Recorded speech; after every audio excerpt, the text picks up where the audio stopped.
Nous vivons en réalité une révolution dans la santé. La santé est en train de se modifier radicalement et pas uniquement avec le numérique. Le numérique n'est que la partie immergée de l'iceberg. La révolution est beaucoup plus globale. Cette révolution, elle est liée à 4 phénomènes. L'émergence des grands plateformistes du numérique, les GAFA, qui rentrent maintenant dans la santé, le développement des technologies NBIC, le développement de nouveaux projets médicaux dans la zone Asie-Pacifique et l'idéologie transhumaniste qui se propose d'aller plus loin que la médecine traditionnelle et qui est totalement disruptive. Nous rentrons dans l'ère des exponentiels, des technologies qui croissent de façon explosive et qui génèrent des tsunamis industriels. Et le régulateur a beaucoup de mal à voir les tsunamis technologiques habitués au rythme du Conseil d'État.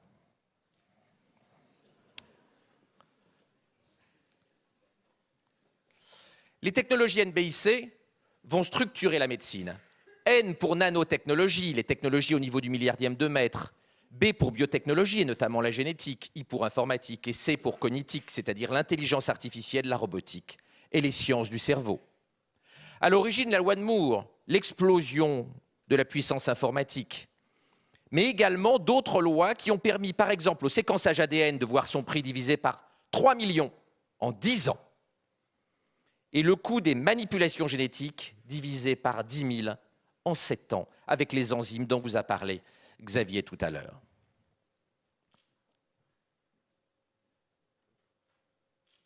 Ça ne marche pas. Ce qui est un petit peu étonnant, c'est pour nous, médecins, c'est qu'arrivent des acteurs qui ont d'autres valeurs et d'autres projets que les projets traditionnels de la médecine. Notre projet à nous, médecins, chirurgiens, c'est que vous mouriez en bonne santé. Arrivent des gens qui n'ont pas cette logique de petits bourgeois et qui ont des objectifs beaucoup plus larges. Cette flèche laser ne marche pas bien. Notamment Google qui s'est fixé comme objectif d'augmenter l'espérance de vie et d'euthanasier la mort, ce qui est une rupture radicale par rapport à l'exercice médical traditionnel. De la même façon, le patron de Google Ventures expliquait dans Bloomberg il n'y a pas très longtemps que les projets que développe aujourd'hui Google allaient nous permettre de vivre bientôt 500 ans et que lui, qui a 42 ans, pense vivre 500 ans. Ceci est révolutionnaire, de même que l'editing des embryons qui est censé nous permettre de modifier sur le plan physique et intellectuel notre progéniture, ce que seulement 13% des Français souhaitent faire, mais déjà 50% des jeunes Chinois, ce qui pose des problèmes éthiques vertigineux, bien évidemment, qui sortent du cadre de cette présentation. L'intelligence artificielle, bien sûr, appliquée à la médecine, et puis la fusion entre l'éducation et la santé, avec des propositions comme celle du dirigeant de Google, Ray Kurzweil, qui est que dès 2035, nous ayons des implants dans notre cerveau pour augmenter nos capacités intellectuelles. Vous voyez qu'on est très loin de la médecine traditionnelle. Cette technomédecine, elle se déploie au travers des implants de toutes sortes, y compris les implants rétiniens pour lutter contre la cécité, ce qui est important puisque 1 sur 3 d'entre nous dans cette salle fera une cécité liée à la dégénérescence maculaire liée à l'âge. 1 sur 3, si ce n'est pas vous, c'est votre voisin de gauche ou de droite statistiquement. Associé à la réalité virtuelle et au développement de la robotique, dont la Google Car n'est qu'un exemple, nous allons de la même façon robotiser intégralement l'exercice chirurgical, ce sur quoi travaille Google. Cela pose des problèmes d'emploi très importants. Bill Gates, qui n'est pas particulièrement un plaisantin, expliquait qu'en 2035, les automates auront remplacé les infirmières, quand on sait que la fonction publique hospitalière en France, c'est 950 000 personnes qui peuvent difficilement changer d'emploi. Cela risque de ne pas être un long fleuve tranquille. Deuxième vague technologique, l'ingénierie du vivant. Je n'y reviendrai pas, Xavier en a fait le tour rapidement tout à l'heure. Également, la nanomédecine. Tout ceci génère une nouvelle puissance économique avec de nouveaux acteurs économiques. Nous sommes loin des schémas portériens traditionnels. En réalité, nous avons une révolution schumpeterienne de grande ampleur. Le séquençage ADN, c'est 20 000 milliards d'informations par malade. Cela génère une quantité de données que même Dr House ne peut en aucun cas traiter. De la même façon, nous voyons arriver des systèmes sur un simple iPhone qui dépistent les cancers de la peau mieux qu'un médecin. Cette watsonisation de la médecine au travers des systèmes experts est en route et elle va être profondément révolutionnaire et elle va changer la localisation de la valeur en médecine qui va migrer tout doucement vers le Pacifique et la Californie. Nous avons en réalité, sur cette carte qui représente les GAFA dessinée à la mode Game of Thrones, une nouvelle répartition de l'économie mondiale qui se fait au travers du logiciel qui est en train de dévorer le monde et des algorithmes qui sont en train de capturer la valeur. Ce que l'on voit très bien dans la comparaison entre WhatsApp et Peugeot, pour sortir de la médecine. WhatsApp, 55 salariés, 5 ans d'existence, 22 milliards de valeur. Peugeot, 120 000 personnes valeureuses qui travaillent dans les brumes de l'Est depuis un siècle, 12 milliards de valeur.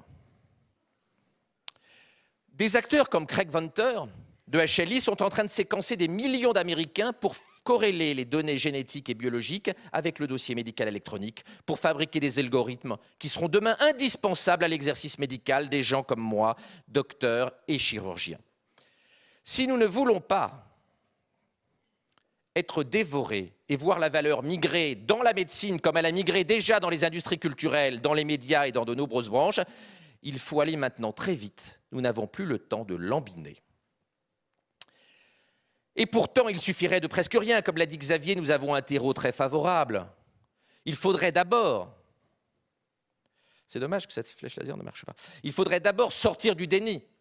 Si nous continuons à nier la réalité, nous allons donner un Reich numérique de 1000 ans aux plateformistes californiens dans la santé comme ailleurs. Il faut également ne pas sortir des éléphants blancs et des coups foireux comme on a fait avec Cairo quand un gouvernement de droite sous Jacques Chirac voulait concurrencer et écraser Google. On a juste ridiculisé l'État français. Il va falloir moderniser notre gestion de la data. Il va falloir faire pousser 1000 fleurs, car nous ne savons pas quelles sont les technologies qui vont s'imposer demain. Donc il faut générer des milliers de start-up. Il faut une politique de l'offre qui favorise les innovateurs, les gens comme Xavier. C'est absolument fondamental. Il faut moins de dirigisme et beaucoup plus d'initiatives et d'ouverture en ne régulant pas trop au départ. Nous n'aurons pas de GAFA, nous n'aurons pas d'acteurs au niveau européen pesant entre 100 et 1000 milliards. En revanche, nous commençons à avoir des licornes, c'est-à-dire des entreprises qui valent plus d'1 milliard. Et l'objectif que devrait avoir l'Europe, c'est d'avoir demain des natus comme Netflix, Uber, Tesla, c'est-à-dire des acteurs qui pèsent quelques dizaines de milliards. En conclusion, permettez-moi, Monsieur le ministre, d'avoir un propos un peu plus personnel. Nous avons un problème dans la santé. Nous formons, nous, les gens aux manettes dans la santé, une gérontocratie sanitaire.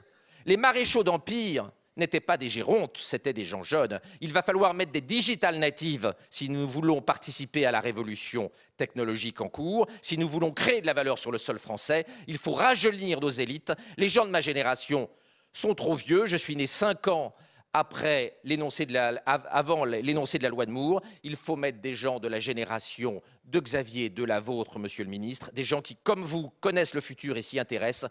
Sinon, nous raterons la vague technologique en cours et ce sera tragique pour notre avenir technologique. Je vous remercie.